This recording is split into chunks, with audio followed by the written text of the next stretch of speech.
அனைவருக்கும் இந்நாள் பொன்னாளாக இருக்க இறைவனை நம்ம வேண்டுகிறேன். பார்க்க போகிறது விநாயகர் சதுர்த்திக்கு விநாயகருக்கு பிடிச்ச ஒரு கொழுக்கட்டையை செய்ய போகிறோம். அதை தான் பார்க்க போகிறோம். நான் இதுக்கு முன்னாடியே வெறும் தேங்காய் பூரணம் வச்சு ஒரு வீடியோ போட்டிருந்தேன். அதுக்கு லிங்க்கு டிஸ்கிரிப்ஷன்லேயும் கொடுக்கேன், மேலே ஐகார்ட்லேயும் கொடுக்கேன். வேணும்னுள்ளவங்க செக் பண்ணி பார்த்துக்கோங்க. இந்த வீடியோவில் நிறைய சின்ன சின்ன டிப்ஸ் எல்லாம் சொல்லியிருக்கேன். வெடிப்பு இல்லாத இந்த குண்டு குண்டு கொழுக்கட்டை எப்படி பண்ணதுன்னு பார்க்கலாம். வாங்க வீடியோக்குள்ளே போகலாம். இந்த கொழுக்கட்டை பண்ணதுக்கு நான் இப்போ மெஷரிங் கப்பில் 1/2 கப்பு கடலைப்பருப்பு எடுத்திருக்கேன். இது வெயிட்டில் 100 கிராம் இருந்துச்சு. இதை நல்லா கழுவிட்டு தண்ணி ஊற்றி ஒரு 1/2 மணி நேரம் ஊற வச்சிட போகிறேன். இன்னொரு பவுலில் நான் சர்க்கரை எடுத்திருக்கேன், அதாவது வெல்லம் எடுத்திருக்கேன். அது மெஷரிங் கப்பில் 1 கப்பு, கொஞ்சம் ஒரு 3/4 அளவுக்கு நல்லா உடச்சிட்டு கப்பில் நல்லா ப்ரெஸ் பண்ணி டைட்டாக வச்சு அளந்தேன். அது 1 கப்பு இருந்துச்சு. வெயிட்டில் 200 கிராம். இதை 1/2 கப்பு தண்ணி ஊற்றி, அதாவது 1 கப்பு வெல்லத்துக்கு 1/2 கப்பு தண்ணி ஊற்றி அதையும் மூடி வச்சுருக்கேன். நான் பச்சை தண்ணி தான் ஊற்றி ஊற வச்சுருக்கேன். நீங்கள் தண்ணியை நல்லா சூடாக்கி ஊற்றி ஊற வச்சுட்டிங்கன்னா அந்த வெல்லம் ரொம்ப சீக்கிரமாகவே கரைஞ்சிரும். நம்மளுக்கு அடுப்பில் வச்சு அதை கொதிக்க வைக்கணும்னு அவசியம் வராது. இந்த சர்க்கரையை, அதாவது வெல்லத்தை இடையில ஒரு ஸ்பூனை வச்சு கலக்கி விட்டுட்டே இருந்தால் அது நல்லா கரைஞ்சிரும். இப்போ இன்னொரு பாத்திரத்தில் மெஷரிங் கப்பில் 1 கப்பு இடியாப்ப மாவு, இது வெயிட்டில் 200 கிராம் இருந்துச்சு. அதையும் போட்டுட்டு இன்னொரு பாத்திரத்தில் மெஷரிங் கப்பில் 2 கப்பு தண்ணி எடுத்து நல்லா கொதிக்க வச்சுட்டேன். இந்த மாவில் ஒரு 2 பிஞ்சு உப்பும் 1 ஸ்பூன் நெய்யும், நெய் கொஞ்சம் வாசத்துக்காக சாமிக்கு வைக்க போகிறோம், அதனால் ஒரு வாசத்துக்காக 1 ஸ்பூன் நெய் ஊற்றிருக்கேன். நீங்கள் தேங்காய் எண்ணெய் ஊற்றுறதா இருந்தாலும் ஊற்றிக்கலாம், பச்சை தேங்காய் எண்ணெய் ஊற்றிட்டு நல்ல தண்ணி கொதித்த பிறகு இந்த மாவில் அந்த தண்ணியை ஊற்றி விரவணும். எனக்கு ஒரு 1/4 கப்பு தண்ணி மிச்சம் வந்துச்சு. 1 கப்பு மாவுக்கு ஒரு 1.25 கப்பு கிட்ட தண்ணி தேவைப்பட்டு, நீங்கள் தண்ணி ஒரேடியாக மொத்தமாக ஊற்றிடாதீங்க, கொஞ்சம் ஊற்றி விரவி பார்த்துக்கோங்க. அந்த 2 கப்பில் எனக்கு கொஞ்சம் மிச்சம் வந்துச்சு. மாவுக்குள்ளே தண்ணியை பொறுத்து தண்ணி அளவு கொஞ்சம் வித்தியாசம் வரும். இப்போ நான் அடுப்பில் ஒரு 1.5 லிட்டர் குக்கர் வச்சுருக்கேன். அதில் ஊற வச்ச கடலைப்பருப்பை தண்ணியெல்லாம் வடிச்சிட்டு போட்டுட்டேன். நான் 1/2 கப்பு கடலைப்பருப்பு எடுத்துனேன், அதுக்கு 1/2 கப்பு தண்ணி ஊற்றிருக்கேன். ஊற்றி மூடி நல்ல ப்ரெஷர் வந்த பிறகு வெயிட்டை போட்டு 2 விசிலுக்கு நல்லா ஹை ஃப்ளேமில் வச்சுருக்கேன். சின்ன அடுப்பில் தான் வச்சுருக்கேன். அதுக்கப்புறமா சிம்மில் வச்சு ஒரு 3 நிமிஷம் வச்சேன். அதில் ஒரு 4 விசில் மொத்தமாக 6 விசில். 2 விசில் நல்ல ஹை ஃப்ளேம்லேயும் மீதி 4 விசில் சிம்மிலையும் வச்சு போட்டிருக்கேன். இப்போ கடலைப்பருப்பு கரெக்டாக வெந்திருக்கு, ஆனால் நல்லா மசிஞ்சு குழஞ்சி அப்படி வேகலை. நசுக்குனா நசுங்குவு, உள்ளுக்கெலாம் ரொம்ப ஹார்டாக அப்படிலாம் ஒன்றும் இல்லை. உங்களுக்கு இதை விட சாஃப்டாக வேணும், கொஞ்சம் மசிச்சு விடணுன்னா ஒரு 2-3 ஸ்பூனு மட்டும் எக்ஸ்ட்ராவாக தண்ணி ஊற்றி 1 விசிலுக்கு கூட போட்டுக்கோங்க. அப்போ தண்ணியும் கரெக்டாக வற்றி வந்துடும், கொஞ்சம் கூட சாஃப்டாகவும் வேகும். எனக்கு இது பெரிய பிரச்சனையாக தெரியல, அதனால நான் அதை அப்படியே எடுத்துட்டேன்.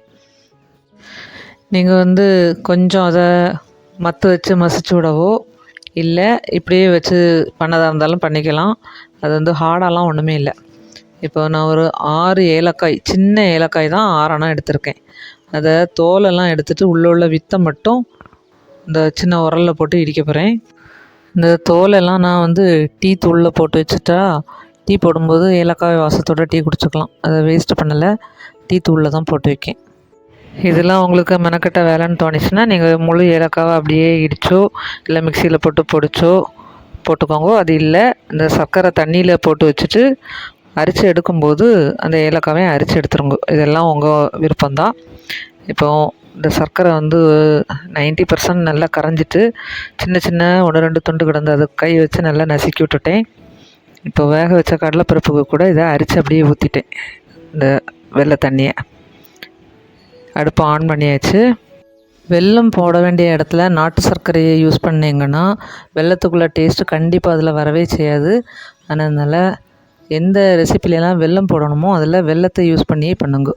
நாட்டு சர்க்கரைக்கு டேஸ்ட் வேறு, வெல்லத்துக்கு டேஸ்ட் வேறு. இப்போ இது நல்லா கொதிக்க ஆரம்பிச்சிட்டு இந்த டைமில் அதே மெஷரிங் கப்பில் 1 கப்பு, அதாவது நான் இப்போ 1/2 கப்பு மெஷரிங் கப்பு தான் எடுத்திருக்கேன், அதில் 2 தடவை போட்டிருக்கேன். அப்படின்னா 1 கப்பு தேங்காய், துருவின தேங்காய். இதை அந்த கப்பில் வச்சு நல்லா ப்ரெஸ் பண்ணி டைட்டாக்கி தான் எடுத்திருக்கேன். இந்த தேங்காய் துருவலுக்கு வெயிட்டு மொத்தமாக 100 கிராம் இருந்துச்சு. பொடிச்ச ஏலக்காய், தேங்காய் துருவல் எல்லாத்தையுமே போட்டாச்சு. நான் சின்ன அடுப்பில் நல்ல ஃப்ளேமை கூட்டி ஹை ஃப்ளேமில் வச்சு அது நல்லா ட்ரை ஆகுது வரைக்கும் கிண்டி விட்டுட்டே இருக்கலாம். இந்த டைமில் மாவு வந்து நல்லா ஆறியாச்சு. கை வச்சு இதை நல்லா சாஃப்டாக விரவி வச்சுக்கலாம். மாவு கொஞ்சம் லூஸாக இருந்தால் தான் வெடிப்பு இல்லாமல் வரும். ரொம்ப திக்காக கட்டியாக விரவி வச்சிங்கன்னா வெடிப்பு வரும் கொழுக்கட்டையில். நான் கொஞ்சம் லூஸாகவே தான் விரவியிருக்கேன். 1.25 தண்ணி தேவைப்பட்டுச்சு எனக்கு. ஆனால் அரிசியை பொறுத்து தண்ணி அளவில் வித்தியாசம் வரும், அதை ஞாபகத்தில் வச்சுக்கோங்க. இப்போ இதை கொஞ்சம் பெரிய பெரிய பாலாக கொஞ்சம் பாலிஷாக உருட்டி எடுத்து வச்சுருக்கேன். இந்த அரிசி மாவு வந்து கடையில் வாங்கின இடியாப்ப மாவு தான். நல்லா நைஸ் மாவாக நீங்கள் எந்த அரிசி மாவு கிடைக்கோ அதை வாங்கி அந்த மாவை யூஸ் பண்ணிக்கோங்க. இல்லை நீங்கள் வீட்டில் இடியாப்பத்துக்கு பொடிச்சு வச்சுருக்கீங்கன்னா அந்த மாவை எடுத்துக்கோங்க. நைஸ் மாவாக பார்த்துக்கோங்க, அவ்வளோதான். இப்போ இதெல்லாம் உருட்டி வச்சாச்சு. இதில் ஓரளவுக்கு தண்ணி வற்றிட்டு தான் வருது. நல்லா மிக்ஸ் பண்ணி விட்டுட்டே இருக்கணும். கொஞ்சம் நல்லா வற்றின பிறகு கொஞ்சம் அடுப்பை சிம்மில் வச்சுட்டு கைவிடாமல் கிண்டிகிட்டே இருக்கணும். நான் ஒரு 2 ஸ்பூன் நெய் இந்த ஸ்டேஜில் ஊற்றிருக்கேன். இதுவும் ஆப்ஷனல் தான், நல்ல ஒரு வாசம் இருக்கும், அதுக்காக தான் நெய் ஊற்றிருக்கேன். இப்போது தண்ணி கொஞ்சம் நிற்கி இனி 1-2 நிமிஷம் இந்த மாதிரி கிண்டிகிட்டு இருக்கும்போது இந்த தண்ணியெல்லாம் நல்லா ட்ரை ஆயிரும். இப்போ உங்களுக்கு பார்க்கும்போது தெரியும் அந்த தண்ணி நல்லா வற்றியாச்சு. அதை லேசாக நீக்கிட்டு பார்க்கும்போது நல்லா ட்ரையாக இருக்கும். முதல்லலாம் கொஞ்சம் ஈரம் தெரியும், முட்டை முட்டையாக வரும். இப்போ வந்து எந்த ஈரமும் தெரியல, நல்லா ட்ரை ஆகிட்டு. இந்த டைமில் அதை ஆஃப் பண்ணிவிட்டு நல்லா ஆற வச்சிடலாம். இப்போ நான் ஒரு பாலித்தீன் கவர் எடுத்துருக்கேன். எங்கள் இலை இருக்குன்னா இலையை எடுத்துக்கலாம். அதை வந்து கொஞ்சம் நீளத்துக்கு வெட்டி வச்சுருக்கேன். நீங்கள் 2 பீஸாக வெட்டதாக இருந்தாலும் வெட்டிக்கலாம். ஒரே ஒரு சொட்டு நெய் ஊற்றி அதை ஃபுல்லாக அப்படி நல்லா ஸ்ப்ரெட் பண்ணி விட்டுருக்கேன். விட்டுட்டு ஒரு உருண்டை மாவு எடுத்து அதில் வச்சு நல்லா உருட்டிக்கணும். பாலிஷாக உருட்டிட்டு அந்த பாலித்தீன் கவரில் வச்சுட்டு அதை அப்படியே நான் 2ஆக மடக்கிட்டேன். மடக்கி ஒரு ஃப்ளாட்டான பேஸ் உள்ள கிண்ணமோ பாத்திரமோ இல்லை தட்டமோ எதாவது எடுத்துக்கோங்க. கொஞ்சம் பெருசாக எடுத்துக்கோங்க. அதை வந்து இந்த கவருக்கு மேலே வச்சு ஒரு தடவை ப்ரெஸ் பண்ணிட்டாலே போதும். 2 சைட்லேயும் கொஞ்சம் கேப் இருக்கணும். அதாவது இதை ப்ரெஸ் பண்ணும்போது சைடில் வந்து தட்டிட்டு நின்னா உங்களுக்கு ஃபுல்லாக ரவுண்டாக வராது. அதுக்கு கணக்காக 2 சைட்லேயும் இடம் இருக்கணும். 2 சைட்லேயும் இல்லை, எல்லா இடமும் சுற்றி கேப் இருக்கணும். இப்போ ஒரே ஒரு ப்ரெஸ் தான் பண்ணினேன். நல்லா கரெக்டாக ஒரு ஷேப்பில் வந்துட்டு. இந்த மாவு ரொம்ப திக்காகவும் இருக்கக்கூடாது, அதே மாதிரி ரொம்ப தின்னாகவும் இருக்கக்கூடாது. ஒரு மீடியம் திக்னஸில் அதை ப்ரெஸ் பண்ணி எடுத்துக்கலாம். இதை வந்து நம்ம கையை வச்சு இதே பண்ணும்போது ரொம்ப நேரம் ஆகும். கையில் லேசாக எண்ணெயோ நெய்யோ தடவிட்டு கொஞ்சம் கொஞ்சமாக ப்ரெஸ் பண்ணிகிட்டே இருக்கோம். இது வந்து ஈஸியாக வேலை முடியும்.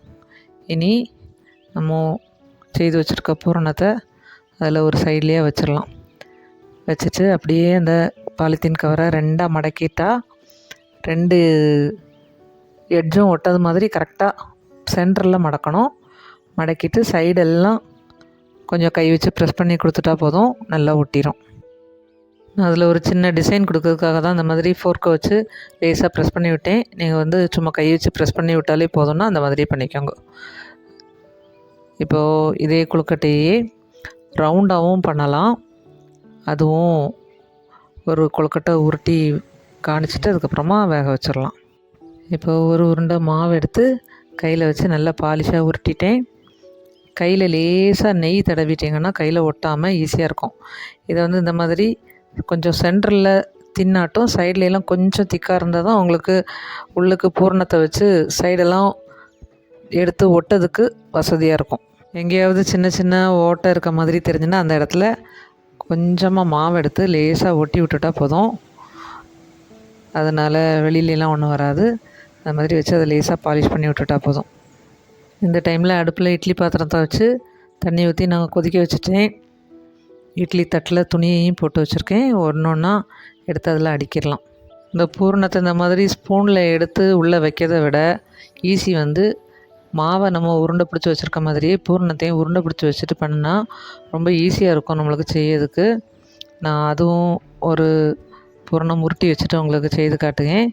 நம்ம இதுக்கு கணக்காக அதுவும் எத்தனை உருண்டை வேணுமோ அதை எண்ணி கரெக்டாக உருட்டி வச்சிட்டோன்னா 2மே மிச்சம் வராமல் கரெக்டாக நம்மளுக்கு கொழுக்கட்டை செய்திடலாம். எதுவுமே வேஸ்ட் ஆகாது.